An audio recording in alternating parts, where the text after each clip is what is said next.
তো আমরা আসলে এক্সপ্লেইন করব হচ্ছে ফ্রেম অফ রেফারেন্স, তাই তো? Frame of reference.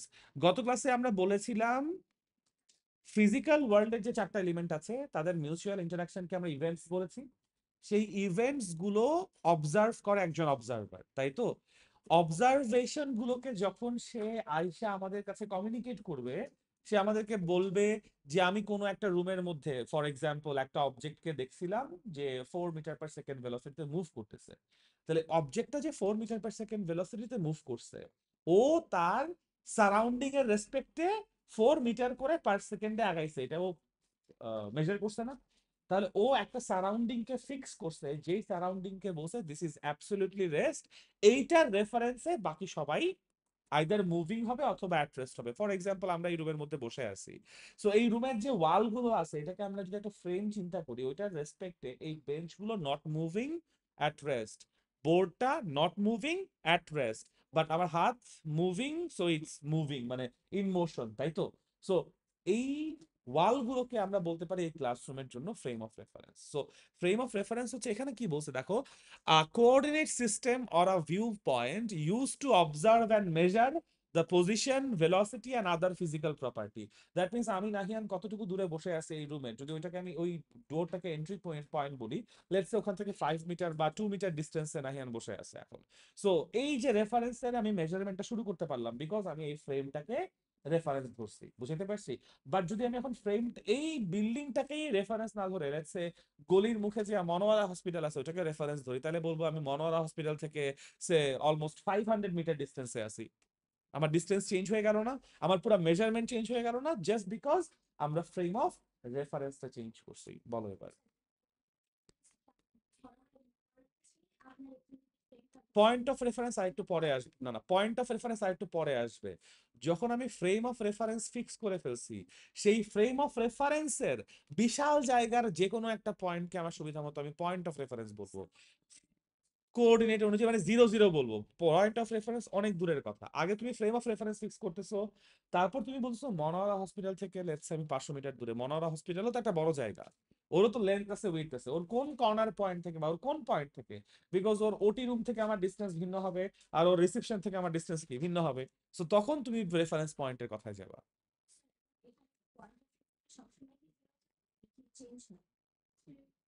Point of zero, দেখো পয়েন্ট অফ রেফারেন্স যেটাকে বলবো ওইটা বাই ডিফল্ট জিরো, এই জন্যই ওটা অরিজিন। সো তুমি যাকে পয়েন্ট অফ রেফারেন্স বলবো ওই 0 পয়েন্ট, তুমি যাকে বলবো সেটাই 0 পয়েন্ট, সো ওইটা তুমি ইচ্ছা মতো চেঞ্জ করতে পারো। ফ্রেম অফ রেফারেন্স হচ্ছে একটা ফ্রেম, একটা জায়গা, ওই পুরো জায়গা, যেমন এই রুমটাই হচ্ছে একটা স্পেস, থ্যাংক ইউ, একটা স্পেস, যেই স্পেসের মধ্যে ঘটনাটা ঘটতেছে, এই রুমটা হচ্ছে ফ্রেম অফ রেফারেন্স। রুম তো পয়েন্ট না, রুম হচ্ছে ওই জায়গাটা, ওই কনফাইনমেন্টটা, ওই ল্যাবরেটরিটা, যেই ল্যাবরেটরিতে এই এক্সপেরিমেন্টটা হইতেছে। ঠিক আছে, ওকে, আরেকটু পরে আসি। সো আমরা ফ্রেম অফ রেফারেন্স বুঝতে পারছি। এখন ফ্রেম অফ রেফারেন্সটা এই জন্য লাগছে যাতে করে আমি সবকিছু ডেসক্রাইব করতে পারি প্রপারলি। আমি কি অবজারভার, আমি কারটা ডেসক্রাইব করব, যাকে এক্সপেরিমেন্ট করব তারটা, আমি অবজারভার তারটা ডেসক্রাইব করব না। সো যাকে নিয়ে এক্সপেরিমেন্ট করতেছি ও হচ্ছে রেফারেন্স অবজেক্ট। বুঝাতে পারছি? আমরা এখানে কাউকে নিয়ে আপাতত এক্সপেরিমেন্ট করতেছি না, বাট যদি ওই এক্সপেরিমেন্টেশনে ধরলাম আমি টিচার, তাহলে যদি আমি টিচিং পার্সপেক্টিভ থেকে দেখি তাহলে আমি টিচার, আমি রেফারেন্স অবজেক্ট। বাট তোমরা শিখতেছো, তোমরা স্টুডেন্ট, তাহলে স্টুডেন্টের পার্সপেক্টিভ থেকে দেখলে তোমরা রেফারেন্স অবজেক্ট, বাট তোমরা তো অবজেক্ট না, নিজেদের তো অবজেক্টিফাই করতে যাওয়া দরকার নাই। হ্যাঁ হ্যাঁ, বাট ফিজিক্স কিন্তু আসলে ধরো মানে কিভাবে বুঝাই, মানে এই জায়গায় ডিল করতেছে না আর কি। ঠিক আছে, এখানে আমরা ফিজিক্সের ইনসিডেন্টের জন্য আমরা যদি হচ্ছে গিয়ে ধরো, দেখো first of all frame of reference আমার এই জন্য আসবে বিকজ আমি ডায়নামিক্স এর মধ্যে কোনো একটা অবজেক্টের পজিশন চেঞ্জ হচ্ছে কি হচ্ছে না সেটা নিয়ে চিন্তা করবো। এখানে কি কারো পজিশন চেঞ্জ হচ্ছে? না, তাহলে আমার এখানে ফ্রেম অফ রেফারেন্সের পয়েন্ট বা frame of reference, reference object, এটার কথাই আসবে না। কথা কোথায় কখন আসবে? রুম থেকে বের হও, রাস্তায় যাও, you have a lot of rickshaws moving, তুমি কোন রিক্সা পিক করবা এটা ডিপেন্ড করবে তুমি কোন দিকে যাইতে চাও তার উপর, বা সরি কোন ট্রান্সপোর্ট পিক করবা, যে রিক্সা নাকি গাড়ি নাকি বাইক অর সামথিং। সো যখন যেটা পিক করবো তখন তোমার জন্য সেটা ফ্রেম অফ রেফারেন্স। তুমি রিক্সায় করে গেলে রিক্সা তোমার ফ্রেম অফ রেফারেন্স, তুমি গাড়িতে করে গেলে তোমার perspective, because you observer are dealing with that particular frame. আবার আমি যদি রিক্সায় যাই, তুমি যদি গাড়িতে যাও, আমাদের দুজনের ফ্রেম অফ রেফারেন্স কি? Frame of reference, point of reference, object, এগুলোর ধারণা বোঝাতে পারছি? কোনো কনফিউশন আছে? না। গত ক্লাসে বলেছিলাম এগুলোর কি বলবো, নেসেসিটি থেকে মেজারমেন্ট ব্যাপারটা আসছে, এবং মেজারমেন্ট থেকে আমরা কোয়ান্টিটি ব্যাপারটাকে দুইটা ক্লাসিফিকেশন করছি। একটা মেজারমেন্ট ডিপেন্ডেন্সি থেকে, আরেকটা করছি আমরা এক্সপ্রেশন ডিপেন্ডেন্সি থেকে। মেজারমেন্ট ডিপেন্ডেন্সি থেকে আসছে ফান্ডামেন্টাল এবং ডিরাইভড, আর এক্সপ্রেশন থেকে আসছে আমার ভেক্টর এবং স্কেলার। এখন আমি কোয়ান্টিটি পাইছি, এদেরকে মেজার করে আমি যে নাম্বার দিয়ে এক্সপ্রেস করব, সেই নাম্বারগুলো অবশ্যই কি হবে, কোনো ইউনিট দিয়ে আমাকে এক্সপ্রেস করতে হবে। সো তারপর কোয়ান্টিটির পরে যে টপিকটা আসে সেটা হচ্ছে units of measurement. Units of, গতকালকে তো বোধহয় আমরা ইউনিটস অফ মেজারমেন্ট নিয়ে কথা বলে নেই, বলছিলাম ওভাবে ডিটেলসে হালকা একটা ধারণা দিয়েছিলাম যে মেজারমেন্টস। এখন যদি একদম পিওর সিম্পল ল্যাঙ্গুয়েজে মেজারমেন্টের ইউনিটকে ডিফাইন করি, বলবো the standard with respect to what everything every other measurement is compared. আমি আবারও বলি, the standard with what every other measurement for one quantity is compared is called the units of measurement for that quantity. আবার বলতেছি, অবশ্যই অবশ্যই কি বলছিলাম আমি নিজে, হ্যাঁ, the standard with respect to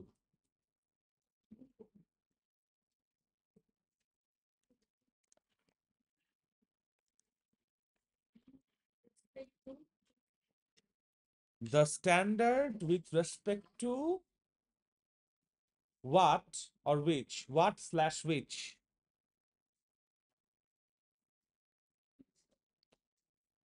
the standard with respect to what or which any physical quantity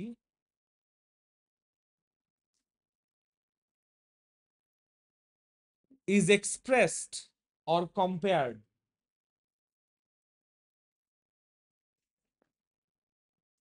is expressed or compared in magnitude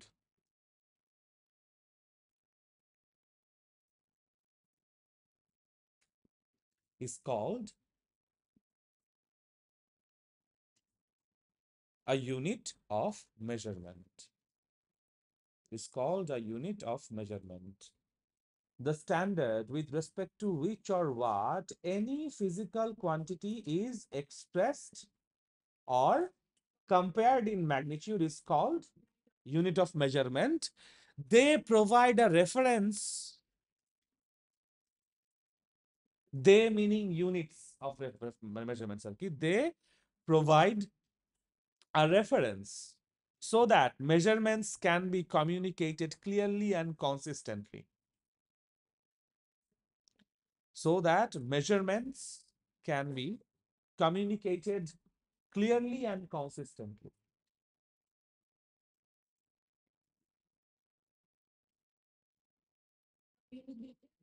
Clearly and consistently. Yes. Last line ta.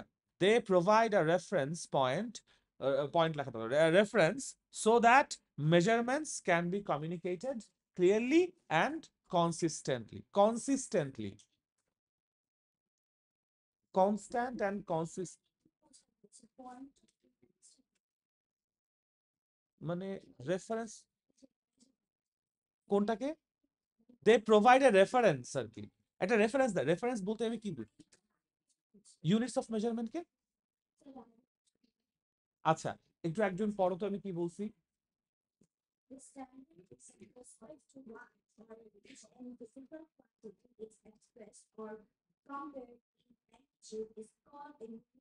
Physical unit of measurement, right? তারপর যখন they শুরু করছি, তাহলে they কাকে বোঝাচ্ছে? The unit of মেজারমেন্টকে। ও, like আমি যখন বলতেছি 1 মিটার, দ্যাট মিনস আমি একটা ডিস্টেন্সকে ফিক্স করে ফেলছি। এই ডিস্টেন্সটা আমার জন্য একটা স্ট্যান্ডার্ড। এই স্ট্যান্ডার্ডের ডাবল হইলে ওটাকে আমি 2 মিটার বলবো, ট্রিপল হইলে আমি ওটাকে 3 মিটার বলবো, অ্যান্ড সো অন। এটাই বলছে, units of measurements are standards that are, বা কি বলছি, standards with respect to which or what we compare other physical quantities to express or to compare it, তাই না? তার মানে এটা কি ওই স্ট্যান্ডার্ডের ডাবল না ট্রিপল না ফোরপল, এভাবে করে আমরা 1 metre 2 metre 3 metre 4 metre, that's how we calculate. ঠিক আছে? কোনো কনফিউশন আছে কারো এটা নিয়ে? সবাই বুঝতে পারছো? আপু তুমি বুঝতে পারছো? শিওর? একটু কোয়েশ্চেন করো না বুঝলে। এইটুকু লিখে শেষ করবো না, যখন কোয়েশ্চেন আসবে আমরা অবশ্যই এক্সাম্পল দিব, like the unit for length is metre or centimetre or foot. হ্যাঁ, এগুলো হচ্ছে ইউনিটস অফ মেজারমেন্ট। বা the unit of mass is kilogram or gram or pound, different different হতে পারে। The unit of time is second, এরকম। বা unit of temperature is, প্রকাশ করি এক্স্যাক্টলি যেভাবে এক্সপ্রেস করি ওটাই হচ্ছে ইউনিট। যেই স্ট্যান্ডার্ডের সাথে কম্পেয়ার করে তুমি এক্সপ্রেস করবে ওইটাই তোমার ইউনিট। ঠিক আছে? এখন দুনিয়াতে অনেক রকম ইউনিট সিস্টেম আছে।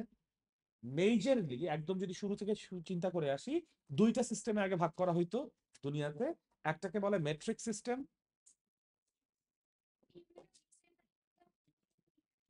Unit of distance and unit of length. কারণ ইউনিট অফ ডিস্টেন্স মানেই হচ্ছে তুমি লেন্থ ক্যালকুলেট করতেছো আর কি আসলে।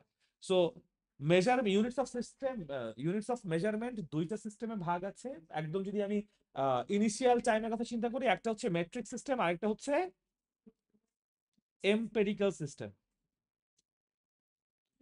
এখন এম্পেরিক্যাল সিস্টেম হচ্ছে তোমরা বইয়ে যেটাকে এফপিএস মডেল পড়ছো না, ফুট পাউন্ড সেকেন্ড মডেল, সেটাই হচ্ছে এম্পেরিক্যাল সিস্টেম। আর মেট্রিক সিস্টেম হচ্ছে তোমরা যেটা বইয়ে সিজিএস সিস্টেম পড়ছো না ছোটবেলায়, ওই যে সেন্টিমিটার গ্রাম সেকেন্ড। এফপিএস ছিল ফুট পাউন্ড সেকেন্ড, মনে আছে? সো এফপিএস যেটা ফুট পাউন্ড সেকেন্ড, সেটা হচ্ছে এম্পেরিক্যাল সিস্টেম। অবশ্যই এটা একটু নিজেরা লেখো না কষ্ট করে, কারণ দেখো আমি যদি সবগুলো লিখতে দিতে যাই হবে না, কিন্তু টাইম হবে না। ঠিক আছে? যখন আমি এগুলো বলতেছি তখন লিখে ফেলবা। আর আদারওয়াইজ দেখো আরেকটা কথা বলি, আমরা যেহেতু ভিডিও ক্লাস রাখতেছি, যদি তুমি মনে করো কিছু মিস আউট করছো, go to the YouTube channel, কষ্ট করে ভিডিওটা দেখে ফেলো, তাহলে হচ্ছে কি হয়ে যায়। ঠিক আছে? আচ্ছা, যেটা বলছিলাম, মেট্রিক সিস্টেম হচ্ছে সিজিএস, এম্পেরিক্যাল সিস্টেম হচ্ছে এফপিএস। সিজিএসটাকে আরেকটু বড় করে আমরা এমকেএস সিস্টেম পেয়েছি। এমকেএস হচ্ছে মিটার কিলোগ্রাম সেকেন্ড সিস্টেম। ঠিক আছে? সেন্টিমিটার যেরকম ওই যে 1 মিটার ইকুয়ালস টু 100 সেন্টিমিটার, যখন আমি একটু বিগার মানে মেট্রিক সিস্টেমটাকে আরেকটু বড় করে চিন্তা করছি, তখন আমাদের এমকেএস সিস্টেমটা চলে আসছে। ঠিক আছে? And right now metric system এবং ইম্পেরিক্যাল সিস্টেম এইভাবে কেউ কথা বলে না। এখন একটাই মাত্র সিস্টেম আছে যেটাকে আমরা এসআই বলি, সিস্টেম ইন্টারন্যাশনাল, যেটা হচ্ছে মিটার কিলোগ্রাম। ঠিক আছে? এগুলো হচ্ছে সিস্টেম ইন্টারন্যাশনাল। বেসিক্যালি এটা বইয়ে আছে অথবা না আমি শিওর না। আমরা যেই মেট্রিক সিস্টেমের এমকেএস প্রসেসটা পেয়েছি না, এমকেএস মডেলটাকেই একটু রিফাইন করে, যেই সকল জায়গায় রিফাইনেশন দরকার ছিল, খুব কম জায়গা ছিল, সেই জায়গাটা রিফাইন করে ওটাকেই এসআই বলে দিছে। দিস ইজ ওয়াই মিটার হচ্ছে আমাদের এখন এসআই ইউনিট, কিলোগ্রাম হচ্ছে এসআই ইউনিট, সেকেন্ড হচ্ছে এসআই ইউনিট, টেম্পারেচারের জন্য হচ্ছে কেলভিন, কারেন্ট ইলেকট্রিসিটির জন্য হচ্ছে অ্যাম্পিয়ার, অ্যামাউন্ট অফ সাবস্টেন্সের জন্য হচ্ছে মোল। তোমরা তো মোল পড়ছো, যে অ্যাভোগাড্রো নাম্বার, রাইট? আর আরেকটা হচ্ছে কি, লুমিনাস ইন্টেন্সিটি হচ্ছে ক্যান্ডেলা, সিডি। ওগুলো আমরা পরে একটু পরে দেখবো, সমস্যা নাই। সেকেন্ড সব, শোনো, টাইম সব জায়গায় সেকেন্ড, এই জন্য এফপিএস, এই জন্য সিজিএস এবং এই জন্য এমকেএস। জি হচ্ছে গ্রাম আর সি হচ্ছে সেন্টিমিটার। এমকেএস এ এম হচ্ছে মিটার, কে হচ্ছে কিলোগ্রাম, এস হচ্ছে সেকেন্ড। এফপিএস এ এফ হচ্ছে ফুট, পি হচ্ছে পাউন্ড। পাউন্ডকে কিন্তু আমরা লেখা না ভাই, বাই দ্য ওয়ে। তুমি যদি এভাবে পাউন্ড লেখো তাহলে কিন্তু ব্রিটিশ মানে কারেন্সি মনে হয়। পাউন্ডকে লেখা হচ্ছে এভাবে, এলবি। এলবি, হ্যাঁ, এভাবে পাউন্ড, পাউন্ডকে লেখে এলবি। মানে যদি কোথাও দেখো 10 এলবি লেখা, দ্যাট মিনস 10 পাউন্ডস। ওয়েট মেশিনে দেখবা এরকম 10 এলবি লেখা আছে, এলবি লেখা আছে। সো ওই যে কিলোগ্রাম থেকে এলবি তে ওই শিফট করা যায়, এলবি হচ্ছে পাউন্ড। ঠিক আছে? আচ্ছা, এনিওয়েজ এনিওয়েজ, এটা গেল units of measurement. Units of measurement কে দেখো, ইউনিটস অফ মেজারমেন্ট কে দুই ভাগে ভাগ করি না কিন্তু। ইউনিট মেজারমেন্টের যে সিস্টেমটা আছে, ইউনিটের সিস্টেমকে দুই ভাগে ভাগ করছে, একটা হচ্ছে সিজিএস সিস্টেম, আরেকটা হচ্ছে এমকেএস, বা আরেকটা হচ্ছে এফপিএস, এবং এখন আছে কি SI. But units of measurement হচ্ছে দুইটা, একটা হচ্ছে ফান্ডামেন্টাল ইউনিটস, আরেকটা হচ্ছে ডিরাইভড ইউনিটস। আমি আবারও বলি, ইউনিটস অফ মেজারমেন্টকে আমরা দুই ভাগে ভাগ করি, দুই ক্লাসে ক্লাসিফিকেশন করি, একটা হচ্ছে ফান্ডামেন্টাল ইউনিটস আর একটা হচ্ছে ডিরাইভড ইউনিটস। আর একটু আগে যেটা বলতেছি, এইটা সিস্টেম, যেই সিস্টেমে তুমি মেজার করবা, লাইক কেউ টেম্পারেচার কেলভিনে মেজার করে, কেউ টেম্পারেচার ডিগ্রি সেলসিয়াসে মেজার করে, কেউ টেম্পারেচার হচ্ছে গিয়ে ওই যে রোমার স্কেল আছে, ফ্যারেনহাইট স্কেল আছে না? এগুলো তোমরা পড়ে আসছো ক্লাস 9-এ, তাই না? এখন আমরা ওই যে যখন ভলিউম মাপো, তুমি নিজেই চিন্তা করো, তুমি কোনো যখন একটা রুমের ভলিউম মাপো, যদি তোমরা ফ্ল্যাট কিনতে যাও, আব্বা আম্মার যখন ফ্ল্যাটের সাইজ হিসাব করে বলে 11,000 স্কোয়ার ফিট, বলে না? বাট যখন তুমি ওই যে জমি কিনতে যাবা, বড় বড় ল্যান্ড, তখন দেখবা এত মিটার স্কোয়ার, এত মিটার স্কোয়ার, এত শতাংশ, এরকম একটা হিসাবে জমির কথা বলে। আবার যখন তুমি মাছ কিনতে যাবা, তখন তুমি কিলোগ্রামে হিসাব করতেছো, রাইট? কিন্তু তুমি যখন হচ্ছে কি আইসক্রিম কিনতে যাচ্ছ, তখন কি কিলোগ্রাম হিসাব করতেছো? কিসে করতেছো? লিটার। আইসক্রিম আসে লিটারে, which is a measure of volume. কিন্তু এসআই ইউনিট কত আবার? Metre cube. আবার যখন তুমি ইনজেকশন পুশ করো, তখন কি সিসিতে চলে আসো না? CC is for cubic centimetre. Cubic centimetre আর লিটার তো একরকম না, দুটো ডিফারেন্ট জিনিস। আবার আম্মুরা যখন বাজারে গিয়ে ওই যে আউন্স, কি বলে, কিনে, এসেন্স কিনে, বা এরকম ছোট কোনো কিছু কিনে, তখন আউন্স মেপে কেনে না? যে বা স্যাফরন কিনতে গেলেও কিন্তু হচ্ছে গিয়ে এখন গ্রামে বা আউন্সে ইটস বেটার টু ক্যালকুলেট, বা কেক কিনতে গেলেও পাউন্ডসে আসে, রাইট? সো এগুলা সিস্টেম, এগুলা ক্লাসিফিকেশন না। আমি স্টিল এখানে মাসকেই মেজার করতেছি, একবার সিজিএস সিস্টেমে, একবার এফপিএস সিস্টেমে। বাট ক্লাসিফিকেশন হচ্ছে ওই যে ফান্ডামেন্টাল ইউনিট যেরকম, কোয়ান্টিটি যেরকম ছিল, এক্স্যাক্টলি টাইপস। ক্লাসিফিকেশন হচ্ছে types of unit. So types of units এর মধ্যে কি আসবো? একটা হচ্ছে গিয়ে, আরেকটা হচ্ছে ডেরাইভড, ইয়েস। এখন ফান্ডামেন্টাল কোয়ান্টিটিকে যেভাবে ডিফাইন করছো, ফান্ডামেন্টাল ইউনিটকে একইভাবে ডিফাইন করা যাবে। Units that are independent to be expressed on themselves are called fundamental units. ঠিক আছে?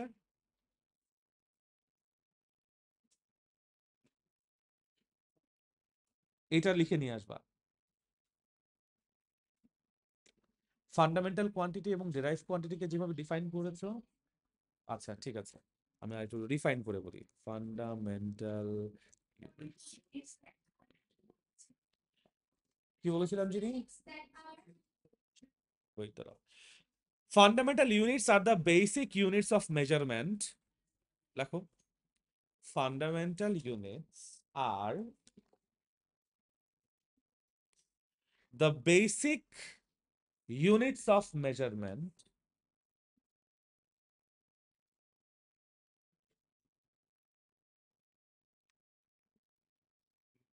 that define fundamental physical quantities.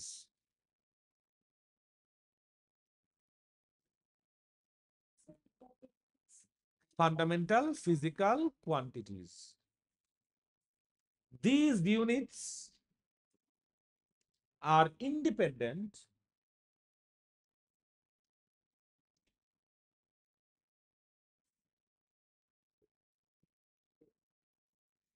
in terms of expressing completely. Completely. These units are independent in terms of expressing completely. ব্যাস, এটাই হচ্ছে fundamental units এর definition. ঠিক আছে? তাহলে আমরা ডিরাইভড ইউনিটস এর ডেফিনিশনে বলবো, ডিরাইভড কোয়ান্টিটিকে যে ডিফাইন করে তারা, they are not independent, rather one or more fundamental units derive a derived unit, আরেকটা ডিপেন্ডেন্ট। ঠিক আছে? ক্লিয়ার করতে পেরেছি? নাইস। সো যেহেতু দুনিয়াতে 7টা ফান্ডামেন্টাল কোয়ান্টিটি আছে, তাহলে ইউনিটস অফ ফান্ডামেন্টাল কোয়ান্টিটিও কয়টা হবে? 7টা। কিন্তু যেহেতু সিস্টেম অনেকগুলা, তাই অনেক রকম ইউনিট পাওয়া যেতে পারে। দিস ইজ বাই আমরা যেটা করি,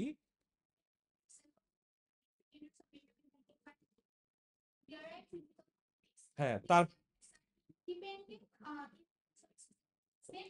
আর লাস্টের লাইনে বলবা দে are dependent on each other, বা অন দ্য ফান্ডামেন্টাল কোয়ান্টিটিজ আর কি, বা ফান্ডামেন্টাল ইউনিটস। ওরা তো ডিপেন্ডেন্ট, কার উপর ডিপেন্ডেন্ট হবে? ফান্ডামেন্টাল ডেরাইভটা ফান্ডামেন্টাল ইউনিটস দের উপর ডিপেন্ডেন্ট, তাই না? সো ওইটা মেনশন করে দিবা।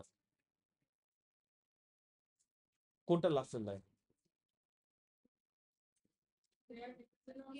দে are dependent on fundamental quantities, হ্যাঁ হ্যাঁ। ফান্ডামেন্টাল গুলো ইন্ডিপেন্ডেন্ট অফ এভরিথিং, আর ডেরাইভড গুলো ফান্ডামেন্টালের উপর ডিপেন্ডেন্ট। রাইট, এটাই ডিফারেন্স, এটাই কোর ডিফারেন্স। আচ্ছা, কোথায় জেনেছিলাম? হ্যাঁ, আমরা বলবো SI units for 7 fundamental quantities. এক নম্বরে হচ্ছে কে, মিটার। 2 নম্বরে হচ্ছে কিলোগ্রাম। 3 নম্বরে হচ্ছে সেকেন্ড।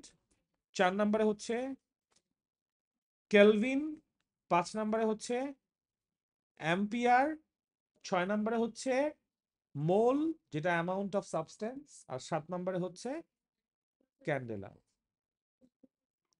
5 নম্বর হচ্ছে অ্যাম্পিয়ার। 5 হচ্ছে অ্যাম্পিয়ার, 6 হচ্ছে মোল, আর 7 হচ্ছে ক্যান্ডেলা। ক্যান্ডেলা, এই প্রত্যেকটা ডেফিনিশন বইয়ে আছে। এখানে আসলে তেমন বোঝার কিছু না, এটা একটা র ইনফরমেশন, মুখস্থ করে ফেলতে হবে। সো ডু দ্যাট, ঠিক আছে? এটা একটু মুখস্থ করে ফেলো। ওকে, আজকে যেই টপিকটা শুরু করব আমরা, সেটা হচ্ছে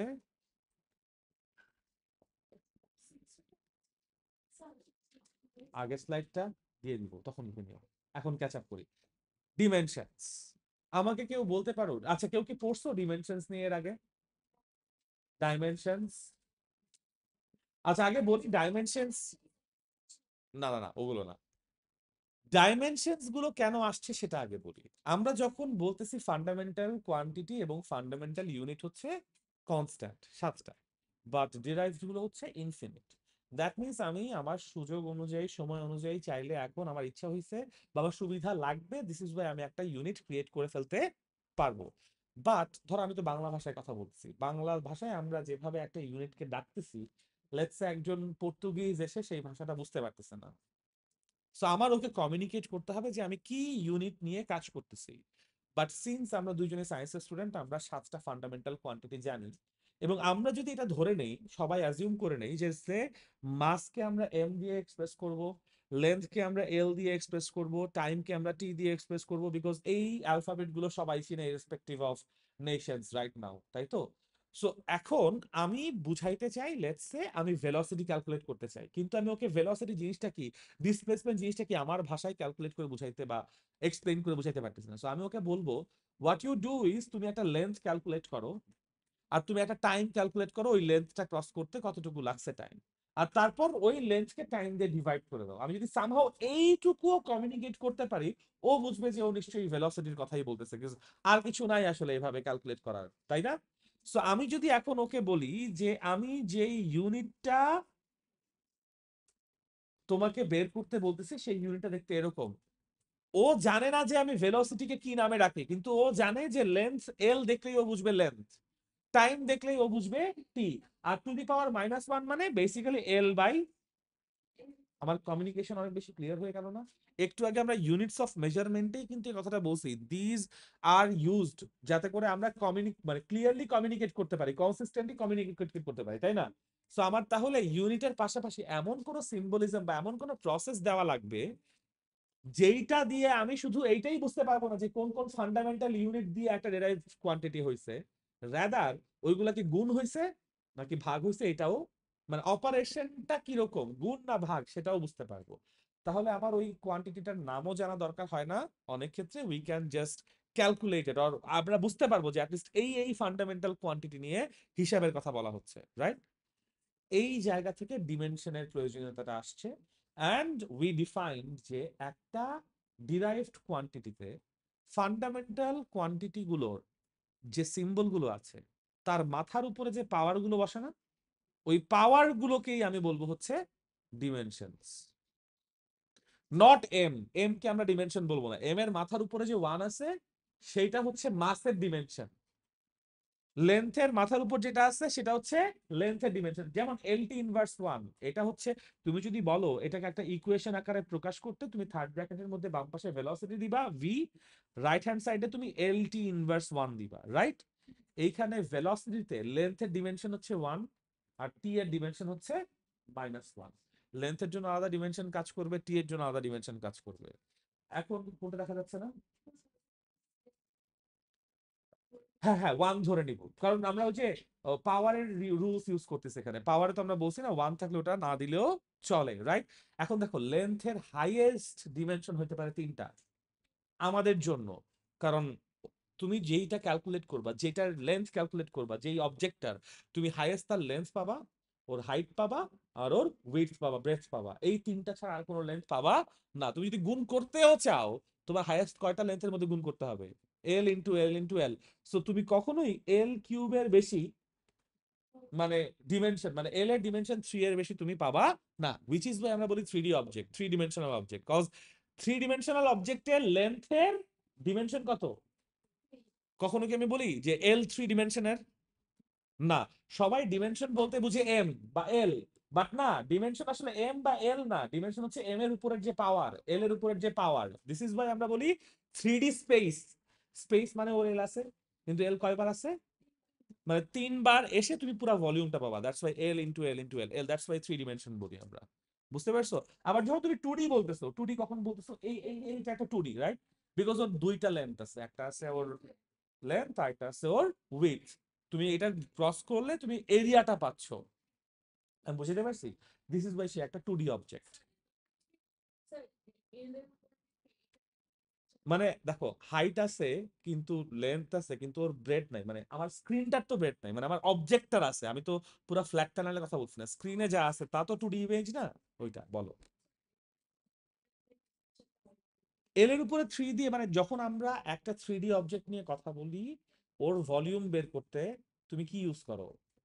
length into length into length, তাহলে এল কিউব হয়ে যায় না?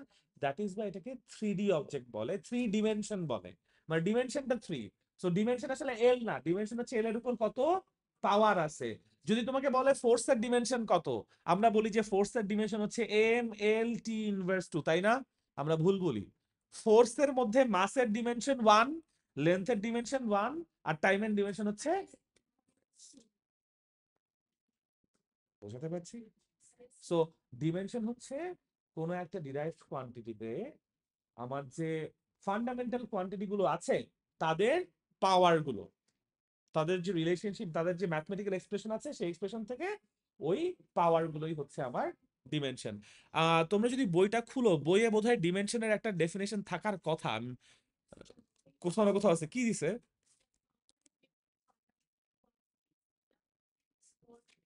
ইন আ কোয়ান্টিটি বলছে। সো হ্যাঁ, ফান্ডামেন্টাল কোয়ান্টিটিও হইতে পারে, ডিরেক্ট কোয়ান্টিটিও হইতে পারে। বাট মিল পাইছো? মানে অবজেক্ট, আমি কি তোমাকে ডেফিনেশনটা বুঝাইতে পারছি? আচ্ছা।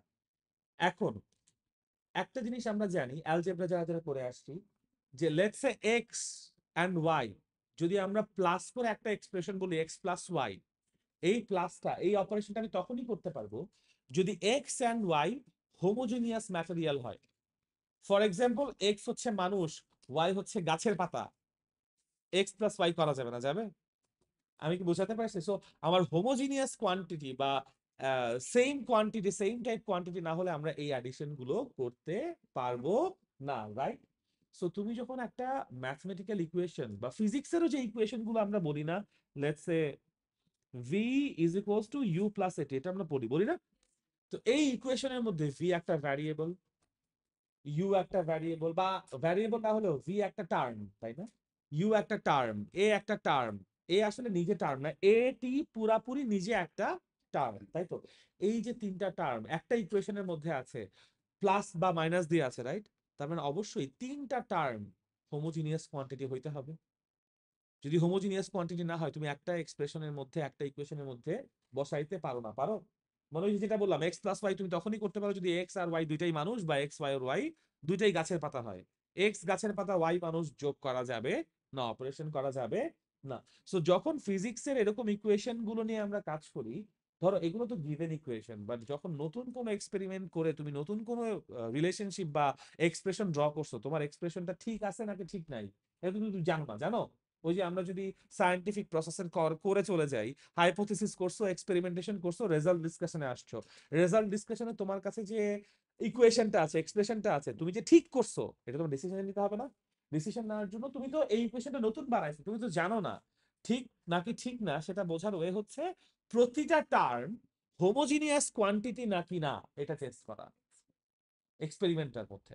এখন দেখো, ধরো তুমি যে এক্সপেরিমেন্টটা করছো ওইখান থেকে এই রেজাল্টটাই আসছে, V equals to U plus at. তুমি দেখতে চাও যে এইখানে তিনটা টার্ম আছে, একটা হচ্ছে ভি, একটা হচ্ছে ইউ, আর একটা হচ্ছে এটি। এই তিনটা টার্মকে একই কোয়ান্টিটি বা হোমোজিনিয়াস কোয়ান্টিটি হইতে হবে, তাছাড়া আমি এইটা ভুল ইকুয়েশন বলবো, রাইট? সো তুমি এখন চিন্তা করো ভেলোসিটিকে কি বলতেছো তুমি, মানে ভি হচ্ছে ফাইনাল ভেলোসিটি, তার জন্য তোমার এল টি ইনভার্স ওয়ান হচ্ছে ডিমেনশন, ইউ কি ইনিশিয়াল ভেলোসিটি, ভেলোসিটি তো, তাহলে এটার জন্য আমার কি এল টি ইনভার্স ওয়ান। এটি, এটি এর জন্য তুমি এল টি, এর জন্য এল টি ইনভার্স টু বসাও, বা টি এর জন্য আবার একটা টি বসবে না? তাহলে এটা পুরোপুরি অপারেশন করার পর এল টি ইনভার্স ওয়ানই দাঁড়ায় না? তাহলে এই তিনটা টার্মেরই আমার ডিমেনশন কত, L T inverse one, L T inverse one and L T inverse one. That means এই তিনটা কি একই টাইপের মেজারমেন্ট, হোমোজিনিয়াস কোয়ান্টিটি বলতে পারি। দ্যাট মিনস এই ইকুয়েশনটা কারেক্ট। ফিজিক্সে ডিমেনশন আমাদেরকে এরকম ডিফারেন্ট কোয়ান্টিটির মধ্যে যে ইকুয়েশন গুলো আছে না, সেই ইকুয়েশন গুলো কারেক্ট নাকি কারেক্ট না সেটা বুঝতে সাহায্য করে, বা সেটা টেস্ট করে দেয় আমাদের কাছে। ডিমেনশনের তাহলে কিন্তু আমি দুইটা সিগনিফিকেন্স বা দুইটা উপকারিতা টাইপের বললাম। একটা হচ্ছে গিয়ে আমি যেন বুঝতে পারি যে কোন কোন ফান্ডামেন্টাল কোয়ান্টিটি কিভাবে অপারেট করে ওই ডিরাইভড কোয়ান্টিটিটা বানাইছে। দ্বিতীয়ত, যদি কোনো ইকুয়েশন নতুন করে পাই, সেই ইকুয়েশনটা কারেক্ট নাকি কারেক্ট না টেস্ট করার জন্য আমরা কি করি, হোমোজিনিয়াস কোয়ান্টিটি টেস্ট করি। সেটা বোঝার জন্য আমাকে ডিমেনশনটা হেল্প করে। বুঝতে পারছি? সো হোয়াট আর দ্য সিগনিফিকেন্সেস, একটা কোয়েশ্চেন লিখো, হোয়াট আর দ্য সিগনিফিকেন্সেস অফ ডিমেনশনস। যদি বি এর জন্য আসে, অ্যান্সার করতে পারবো না মোটামুটি ইনশাল্লাহ। এখন ডিমেনশনটাকে আগে একবার ডিফাইন করবা, তারপর লিখে দিবা বা একটা এক্সাম্পল দিয়ে। কোয়েশ্চেনটা হচ্ছে কি জানি বলছি, what are the significances of dimensions? Example দিয়ে দিলে ভালো হয়, এটা 2 মার্কস এর জন্য। একটা জিনিস দেখো, আমরা সাধারণত চিন্তা করি যে 1 নাম্বার বা 2 নাম্বারের জন্য একটু কম লিখি, 3 নাম্বার 4 নাম্বারের জন্য বেশি লিখি। It doesn't work that way, এটা মাথায় রাখতে হবে। তোমার 1 নাম্বারের জন্য তুমি যদি কম লেখো, ওইটার ইম্প্যাক্ট তোমার 3 এবং 4-এ স্যার দিয়ে দিবে। 1 নাম্বারে তোমাকে স্যারকে বুঝাইতে হবে, দেখো 1 নাম্বারের অ্যান্সার গুলো পারা অ্যান্সার, পড়লে পারা যায়। তুমি এইটা দিয়ে স্যারকে যদি দেখাও যে স্যার আমি যা পারছি তার সব দেখাই দিছি, তখন স্যার মেন্টালি চিন্তা করবে। ধরো সি অ্যান্ড ডি তে তুমি যদি কোনো মাইনর মিস্টেকসও করো, স্যার ওগুলোকে ইগনোর করে চলে আসবে, because you presented a good A and B. বাঙালির একটা স্বভাব আছে, আগে দর্শনধারী পরে গুণবেচারী। We judge a book by its cover, right? We all do that. So this is why তোমার যেই জায়গায় বেশি পারা জায়গা, তুমি ওখানে বেশি ব্রড করে লিখবা বা দেখাবা, মানে স্যারকে জানাইতে হবে যে তুমি খুব পারো। দিস ইজ ওয়াই আমি বলছি, যখন তুমি ডেফিনিশন দিবা সাথে একটা এক্সাম্পল দিয়ে দিবা, ঠিক আছে? তোমাদের যারা এই যে মডেল টেস্ট দিছো, খাতা কাটছি, ওই অনুযায়ী আবার পরীক্ষায় ওইরকম টাইপেরই কাটছে না নাকি? খাতাগুলা পাইছো? এখানে আচ্ছা, ফাইনাল খাতা দেখায় না না, বাট মানে একটু হলেও তো হেল্প হয়েছে, হয়েছে না? যে ওই যেগুলো আমি ফাইন্ড আউট করে দিছি, সমস্যা না, এখন তো আরো ভালো হয়েছে, ভালো হয়েছে, খুব ভালো কাজ করছো এটা। বাট এখন তো আর এটা না, এখন তো ফিজিক্সই একটা সাবজেক্ট। সো দিস ইজ ভাই, সমস্যা নেই, পরীক্ষার সামনে যখন দিব তখন এগুলো আরো ক্ল্যারিফাই করবো। হ্যাঁ, যদি নাম্বার কাট চলে আসে, কম চলে আসে, এটা সমস্যা, it's okay, it's okay, no worries, আসো। আচ্ছা, সো আমরা এখান থেকে দেখো ডিমেনশনস থেকে আমরা কি কি পেতে পারি। এ এর জন্য পাইতে পারি হচ্ছে হোয়াট ইজ ডিমেনশন, এরকম টাইপের কোয়েশ্চেন। বি এর জন্য রাইট ডাউন দ্য সিগনিফিকেন্সেস অফ ডিমেনশনস, এটা আসতে পারে। ডিমেনশন থেকে সি তেও প্রশ্ন আসতে পারে। কিভাবে? দেখো, ওই যে রাইট ডাউন দ্য সিগনিফিকেন্সেস অফ ডিমেনশনস। আচ্ছা, আর সি এর জন্য কি টাইপের প্রশ্ন আসতে পারে ডিমেনশন থেকে একটু দেখো। Prove that S is equals to ut plus half ut at square using dimensions. এটা পারো? চমৎকার, পারলে খুবই ভালো। বাট এরকম টাইপের কোয়েশ্চেন সি এর জন্য আসে। প্রুভ দ্যাট, একটা ইকুয়েশন দিয়ে দিবে ইউজিং ডিমেনশনস। দ্যাট মিনস আমি তাহলে কি করব, আমি বলবো যে এই ইকুয়েশনে টোটাল টার্ম কয়টা? 3টা। একটা হচ্ছে এস লেফট হ্যান্ড সাইডে, আরেকটা হচ্ছে ইউটি এবং হাফ এটি স্কোয়ার বলেন। অ্যাটেন্ডেন্সের খাতাটা কোথায়? এইটা প্লাস এটা তো 11 এটার মধ্যে আছে। আচ্ছা ঠিক আছে, অ্যাটেন্ডেন্স গুলো দিয়ে দাও। ঠিক আছে, ওকে, থ্যাংক ইউ। আর কোনো সমস্যা নাই। ওকে, সো ইউজিং ডিমেনশনস আমরা যদি এইটার হচ্ছে গিয়ে ট্রুথফুলনেস টেস্ট করতে চাই, আমি দেখবো এখানে আগে কয়টা টার্ম আছে। আমি বলবো এই ইকুয়েশনে কয়টা টার্ম আছে, তিনটা। লেফট হ্যান্ড সবাইকে দিয়ে দাও, মানে আচ্ছা বাই দ্য ওয়ে, আজকে নতুন কেউ আসছো? তুমি আসছো, এর আগে আর কেউ? তোমাদের দুজনের নামটা একটু আমাকে বইলো তো। এটা হচ্ছে তোমাদের টাইম কয়টা? 4টা থেকে 5টায়। হ্যাঁ বল তোমার নামটা। ফারিয়া। টিউলিপ। টিউলিপ লিখবো না ফারিয়া লিখবো? উম, মানে যে কোনো একটা লিখতে চাইছিলাম। আচ্ছা ঠিক আছে, ফারিয়াই লিখি। তোমার নাম আপু? ফাইজা। নুস। ফাইজা ইসলাম। হুসনা। ওকে, ফাইজাই লিখি। ফাইজা বোধহয় আরো একজন ছিল। আরো একজন ফাইজা কি ছিল গতকালকে? তুমিও? এই যে আচ্ছা, বাট গতকালকে অনেকে ছিল যারা আজকে নাই, তাই না? যেমন প্রীতিলা আসছো, জুয়াইরিয়া আসছো, ফাইজা আসছো, ইফফাত আসছো, তারপর হচ্ছে রাজনন্দিনী আসছে, সামারা আসছে, সাইমা আসছে, তাসিন আসছো, অর্পিতা আসছো, রেফি আসছো, তারপর মালিহা। মালিহা কেন আসে নাই? আচ্ছা, তারপর হচ্ছে রাইদা আসছো, ও ঐশিকা আসছো, ওয়াফা আসছো, উম্মুল আসছো, নিসা আসছো, ও হ্যাঁ নিসা আসছো, ফারিয়া, ফাইজা, তোমরা দুইজন। তো তাহলে একজন আসে নাই না, কে জানে আসে নাই, মালিহা। ও কি সুস্থ আছে? ওকে ঠিক আছে, তাহলে ওর নাম কি রাখবো না কেটে দিব? কেটে দিই। যেখানে এত সমস্যা তাহলে কেটে দেওয়াই ভালো। যদি আসে তাহলে পরে আবার অ্যাড করে নিবো, না সমস্যা নাই। আচ্ছা এনিওয়েজ, সো যেটা বলছিলাম, আমাদের বোর্ডে যে ইকুয়েশন আছে এখানে তিনটা টার্ম আছে, হ্যাঁ তিনটা টার্ম আছে। লেফট হ্যান্ড সাইডে এস, লেফট হ্যান্ড সাইডে যে এস আছে তার ডিমেনশন হচ্ছে কত? ও সরি, এম না এল। আমি এম কেন দিয়েছি? এটা ডিমেনশন হচ্ছে এল। ওকে, লেফট হ্যান্ড সাইডে একটা। রাইট হ্যান্ড সাইডে আমার টার্ম কয়টা আছে? দুইটা, একটা হচ্ছে ইউটি আর একটা হচ্ছে হাফ এটি স্কোয়ার, রাইট? ইউটি এর জন্য আমার আসবে এল টি ইনভার্স 1 টাইমস টি অথবা এল, তাই আসবে না? আচ্ছা, হাফ এটি স্কোয়ারের জন্য হাফ তো কনস্ট্যান্ট, ওর তো কোনো ডিমেনশন নাই, আছে? না। এর জন্য কি আসবে? এল টি ইনভার্স 2। আর টি স্কোয়ারের জন্য কত আসবে আবার? টি স্কোয়ার। তাহলে টি square R T to the পাওয়ার -2 মিলে গায়েব। তাহলে থাকবে কত? এল। আমি এভাবে দেখায় বলতে পারি যে লেফট হ্যান্ড সাইডের জন্য আমার একটা টার্ম, সেটার জন্য আমার ডিমেনশন হচ্ছে এল। রাইট হ্যান্ড সাইডের দুইটা টার্ম, বাট তাদের প্রত্যেকের ইন্ডিভিজুয়ালি ডিমেনশন কত? এল। সো দ্যাট মিনস ইকুয়েশনের বোথ সাইডের প্রতিটা টার্ম একই ডিমেনশন হোল্ড করে, একই quantity, which means it is a homogeneous quantity. These are homogeneous quantities. Equation is correct. বুঝতে পারছি? হাফ এটি স্কোয়ারটা বুঝি নাই। হাফ নিজে তো একটা কনস্ট্যান্ট, ওর তো কোনো কিছু নাই, আছে? সো হাফের জন্য তো কিছু লেখা লাগবে না আমাদের। ওমা, এটা এরকম কেন?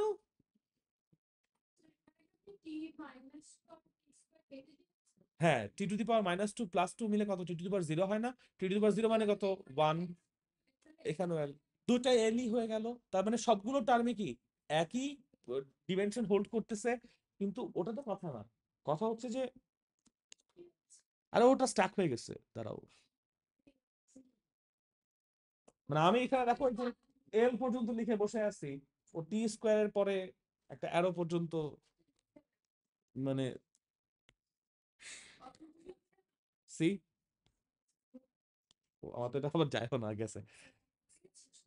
না না, ডিসপ্লে আমার কাছে যতটুকু মনে হয় আমার ক্র্যাশ করছে প্রবাবলি। এটাকে কি বলে? না না, ইউটিউব থেকে না, মানে এটা ক্র্যাশ করছে। এটা কেন ক্র্যাশ করছে? দেখছো গোল গোল করতেছে, এটা দেখো আমার। এটাকে তো রিস্টার্ট, হ্যাঁ মানে এটা চলে যাবে কিন্তু